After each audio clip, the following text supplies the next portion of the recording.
Welcome back to another episode of It's in the Details. As always, smash the buttons if you like the show. Tell a friend to tell a friend.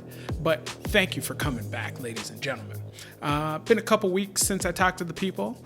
We had the Korean drama extravaganza. So I've been watching a lot of different things. There's some sports I'm going to talk to you about today.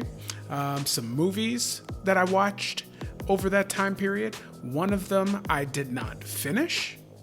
I didn't fall asleep. I turned it off. And some different TV shows that have popped up that I haven't really talked to the people about. But first, Dr. Death. Dr. Death is done. Okay? I don't know if you've been watching along with me, but Dr. Death is done. And we still don't really know why he did it. Remember, I told you like episode 4 or 5, I was wondering when we were going to find out why he was doing these things. Narcissism, sociopathy, maybe. But yeah, we never really we never really got an answer. He's just bad at it, and he didn't care. Spoiler alert: he did surgery on his best friend. His best friend. And his best friend was down for it because he thought his homie was the best surgeon in the world. And, well, his body don't work no more. This is a rough place to start the show, but I'm just telling you what happened, okay? His body don't work no more. He is still alive, but he shouldn't have had that surgery. His homeboy shouldn't have done the surgery, and somebody should have stepped in. Who? The government. The government should have stepped in. And this show did not waste any opportunity to let you know that a large part of this is the government's fault. I'm not an American. I only hear what I hear in the news. I'm not here to judge, but I'd be terrified to have back surgery in the state of Texas if I knew this is how they got down. There's really not much else to say about that. It's terrifying. You should really watch the show. The show is quite entertaining. There's a lot of sad stuff, right? But it seems like it's probably their government's fault. Homeboy got to do 38 spine, neck surgeries. 38. 33 people were maimed or killed. 33 out of 38 were maimed or killed. He got to do 38 surgeries. 38 of them. Anyway, there's not much needs to be said, right? But as I've been saying to you, the cast on this show acted their tails off. Joshua Jackson, amazing. Alec Baldwin and Christian Slater as Dr. Henderson and Dr. Kirby. I've been listening to the podcast. I told you there was a podcast out that I think inspired the show. I've finally started listening to the podcast now. It seems Christian Slater and Alec Baldwin's portrayal of these two men and their relationship is spot on. There are a lot of, if you are interested in the show, there are a lot of interviews, recorded interviews, and not any trial stuff in the podcast, but recordings of interrogations with Christopher Dunch and things like that in the podcast. So that'll help round out anything you were wondering about from the show. So again, full service. This is a full service recommendation on this show. The show's great. The podcast is really strong as well so far. But I'd like to highlight Miss Shugart. She is the assistant district attorney who really took the reins on this case and ultimately got this man put away. Smart lady. Smart, real smart, okay? she crafted some charges. When I say crafted, it sounds like she created them. She was creative in the interpretation of the law so that this heinous doctor would be eligible to get all of the time he should get behind bars. That's what she did. She's fantastic. The lady seems very sweet as well. There's an after show to Dr. Death. I can't remember, something about blood. Dr. Death, blood, something. I really should have it for you, but if you Google it, you'll find it. But you get to see her in it. She seems like a very sweet, intelligent lady. I think Southern, so you got the little Southern twang on it too. But so damn smart. And the woman who portrays Miss Shugart is a great actor in this role. I'm looking forward to seeing her do other things. She hasn't really gotten any shout outs from me on the show so far because she really kind of took hold later in the series. I'd say maybe episodes 5 or 6 or something like that, where she really was coming in strong, and her performance in the trial was great too. Her name is Anna Sophia Robb. Never heard of her. Loved her. She was great. Can't wait to watch her do other things. But Dr. Death was great. Christian Slater's performance I would like to underline, especially during the trial. Any actor, person whom can make you laugh or giggle while discussing those topics in a trial, that's a charismatic human being. And that's who it seems Randy Kirby is, Dr. Randy Kirby, and Christian Slater managed to portray that beautifully. So if you have not yet sat down for Dr. Death, get into it.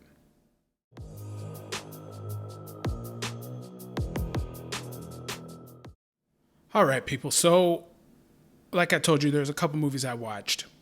The first one I'm going to get into is The Foreigner. The Foreigner is a movie starring Jackie Chan and Pierce Brosnan. Okay? Jackie Chan, Pierce Brosnan, right? Both a little long in the tooth, as they say, but it's a Jackie Chan movie. Okay, this is an action movie, and it's essentially Taken. They said, cool moves, Liam Neeson, right? Cool moves. We're gonna do it over again with Jackie Chan, or maybe I don't know. Maybe this story or this movie was in the crate somewhere. They had made it a long time ago, maybe before I don't know. I didn't look it up. Okay? But it's essentially Taken. Somebody jacks up Jackie Chan's daughter. Okay? Jackie Chan wants to find out what happened. Jackie Chan's character has maybe one of the saddest stories you're ever going to watch in an action movie, right? I couldn't believe some of the sad things he was saying to the people, right? But then he predictably avenges what happened to his daughter. But what happens throughout the course of the movie is you're watching this sad restaurant owner, Jackie Chan, getting ready to avenge what happened to his daughter, and he is busting ass all over the streets of Ireland. And they don't give you any explanation as to why he can do these things. Now, I'm not talking, I got in a fist fight at the bar. I'm talking, we know what Jackie Chan can do, and he's doing it everywhere in foreign land, and he's about 65 years old. Right? It's weird because they don't tell you why he can do this for about an hour and 15 minutes. So a good 45 minutes of this movie, you're just scratching your head wondering, how is he busting all this ass, right? And one hilarious part of this movie, you'll get to it. This isn't really a spoiler. One hilarious part of this movie is he is taking on about 7 or 8 thugs, okay, all at once. But he's all by himself, and He goes Home Alone style. He goes full Kevin McAllister on these fools. He's got things rigged up. He's got men swinging in trees with a rope tied around their ankles. They're falling in ditches. He's got logs flying at them. This is in the woods. He's got logs flying at them on a string, a rope, and knocking people out. And he hasn't touched anybody in 10 minutes. But everybody's dead. It is fantastic. It's 65, right? He's 65. So you're like, okay, I get why they pulled the Home Alone mousetrap situation, right? Because we'll buy a 65-year-old Jackie Chan busting up 2 guys at a time, but not 7 or 8, right? So once the 7 or 8 showed up, they're like, Kevin McAllister time, right? So that happens. Pierce Brosnan, he's playing an Irish government employee, high-ranking. I remember Pierce Brosnan from GoldenEye. That's kind of where I got introduced to him. And Bond is not Irish. He's not. I don't believe. But Bond's not Irish.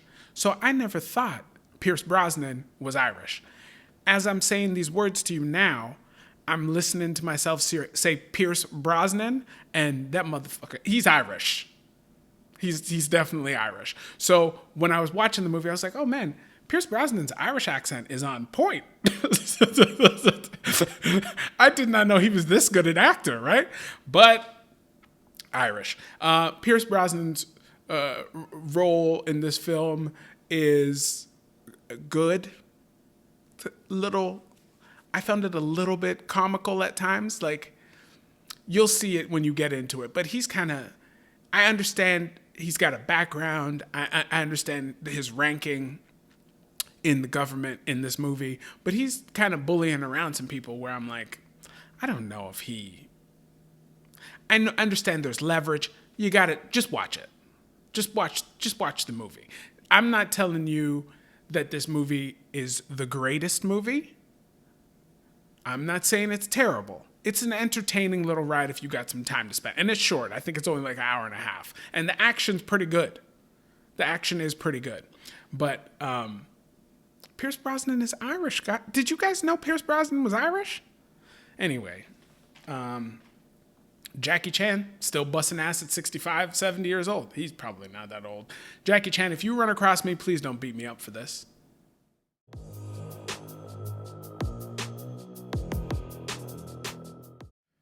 All right, y'all. I watched a movie over this break that I've been wanting to watch for a very long time. I watched a movie several years ago called Pan's Labyrinth. It's a very weird movie. Guillermo del Toro is the man responsible for it. It's a fantasy. There are all sorts of weird creatures and characters. I think there's some jump scares in Pan's Labyrinth. Fine, right? And since Pan's Labyrinth, I've wanted to watch another movie somewhat similar to Pan's Labyrinth. And I thought that movie was Where the Wild Things Are. It is not. It's not. The bells are chiming. I don't know if you can hear the bells, but the bells are chiming outside at the church because I'm preaching right now. This movie is not Pan's Labyrinth. And it's so much not Pan's Labyrinth that I did not finish this movie. I did not finish it. I think I watched 30 minutes. I think 30 minutes is the most I could get into this movie. Look at the cast. The cast is phenomenal. Phenomenal. But 30 minutes into the movie, that cast that's phenomenal is not on the screen. They are all monsters. CGI monsters. They could be puppets. They could be people inside of costumes. I'm not sure. I don't care enough about this movie to look into it. I was so disappointed. If any of you have watched Where the Wild Things Are and it gets better, please jump in the comments. Let me know why I should watch this movie to the end, because currently I have no plans on watching this movie to the end. It seems the driving force of this movie is a young boy. He's about 8 or 10 years old, something like that. He's one of those young boys with an immense imagination, okay? A very vivid imagination, and good for him. Good for him, right? I'm sure this young man is a wonderful little actor too. The 30 minutes I saw, he was strong for about 15 of them. They just let this little boy go wild, and I thought it was going to be okay. The boy gets in a fight with his mama. Gets in a big fight, and he runs away. He runs away from home. I think this movie was made in 2008 or 2009 or something like that. I don't have any children. My children did not run away. I just don't have any, okay? I don't have any children. Many of you, I imagine, do have children. Are children still running away? Do they still get upset and threaten to run away? Is that still happening?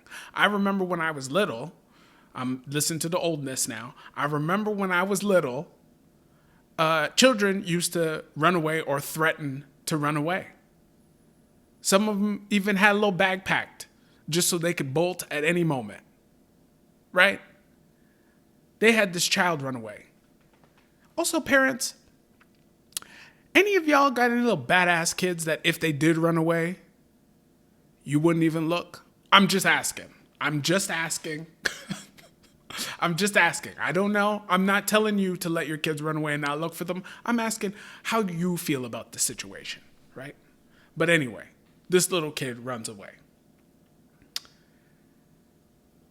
And what breaks down when he runs away is so jarring to me.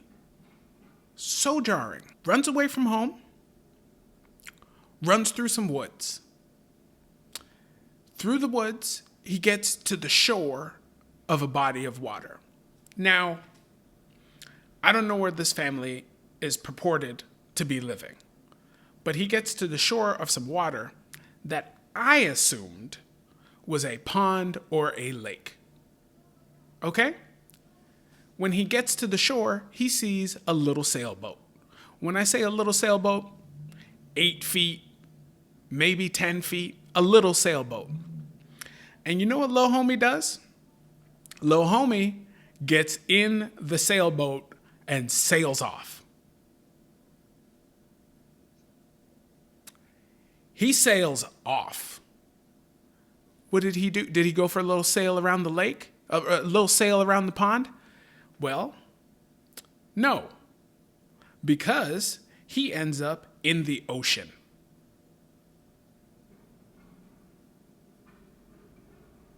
Someone had a sailboat tied up to the shore. Maybe it's his. I didn't get far enough in the movie to find out. But someone has a sailboat tied up to the shore of a body of water that empties out into the ocean. And he gets on that sailboat after running away with a disagreement with his mama and sails the ocean. Now, if that wasn't ridiculous enough, and I get this movie is a fantasy, he might have been dreaming. The whole thing might have been a dream sequence. Again, I did not get far enough in to find out. But he ends up in the ocean. And if you've listened to this show regularly, you've heard me talk about a show called 100 Foot Wave, where some crazy surfers go to Nazaré, Portugal, and surf the largest waves in the world. This boy took on some Nazaré-sized waves in that 10-foot sailboat. Oh no, what happened to the boy? He must have crashed. He must have washed up to shore. He sailed those waves in his 10-foot sailboat all the way to a destination. I can suspend disbelief on a lot of things. Okay? That one hurt. That was hard. It was a hard pill to swallow. You know when I say hard pill to swallow? You ever had to take antibiotics or something and they give you a pill and you look at this pill like, what am I supposed to do with this big ass pill? Put it where? In my mouth? How many days do I get to take this pill? Can I chop it up in 7s? What? That's how hard this pill was to swallow, with you trying to get me to believe that this boy sailed the ocean blue at night in some big ass waves in this little dinghy of a sailboat. Fine. He gets there. He gets to the shore. Fine. Now he runs up on some monsters in these woods. Runs up on some monsters who are currently destroying their own houses. Okay? They talk, and they're destroying their own houses. He rolls up on them. Now, are you sitting down? Sit down. If you're not sitting down, sit down. Okay? He rolls up on these monsters and somehow convinces them that he's their king. He is their king. And I know the boy is the star of the movie, but the fact that those monsters did not eat him on sight, I had enough. If it gets better, let me know.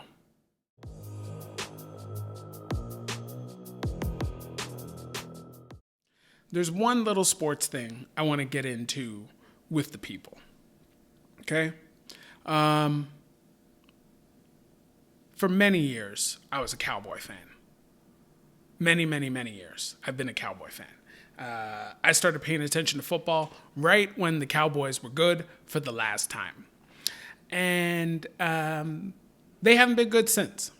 It's been a long, dry stretch of teams that are terrible, teams that look like they're going to be good, and then they disappoint you, and teams that were just should have been good and were terrible all season. Then there were some injuries. There have been a lot of things, okay? This offseason, I decided I'm done with them boys. I'm done with them. I'm done. I don't need to cheer for this team any longer. I'm going to watch them play just to see what happens. Maybe it's like some sort of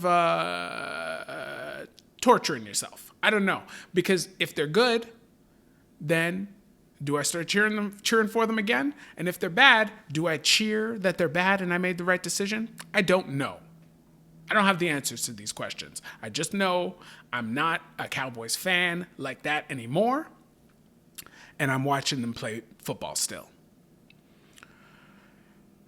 Now, I don't know if you're paying attention, but they're good. They seem to be good. They seem to be quite good. Not the best, but definitely not mediocre. Now, their number one quarterback got injured for a week. They had to start the backup quarterback, who's been on the team for 4 years and I think has thrown 2 passes.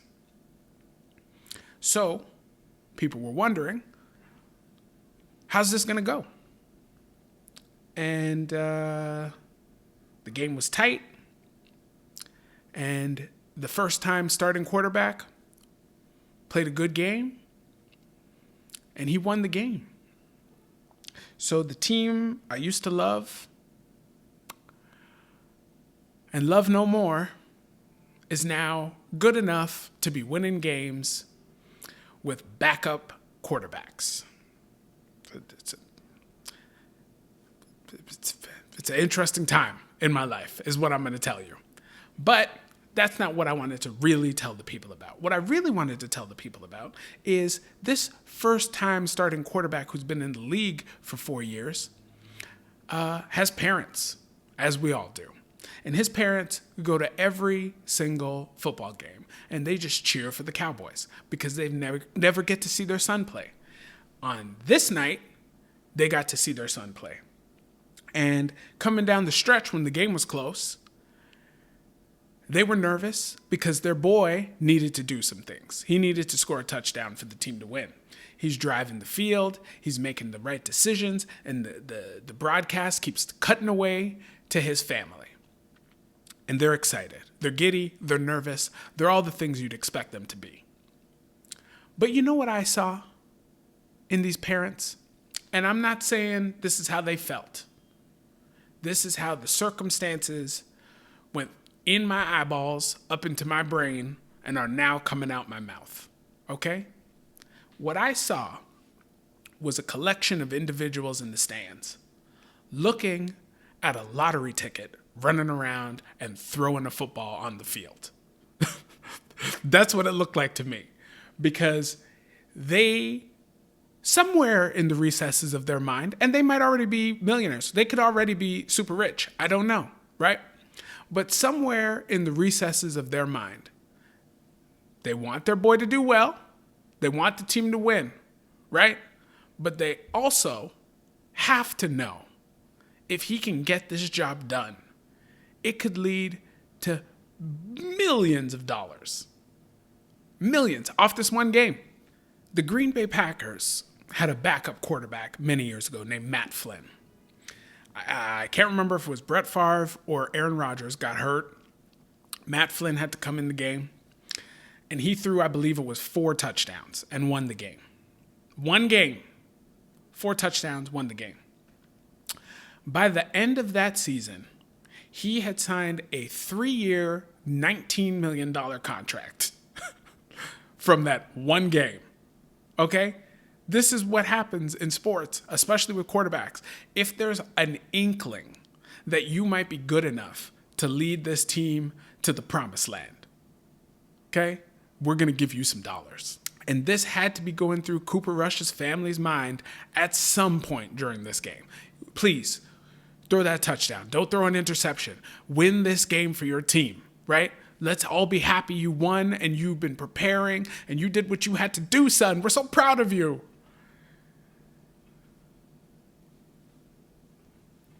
When are you going to buy mom and dad a house? You know, like,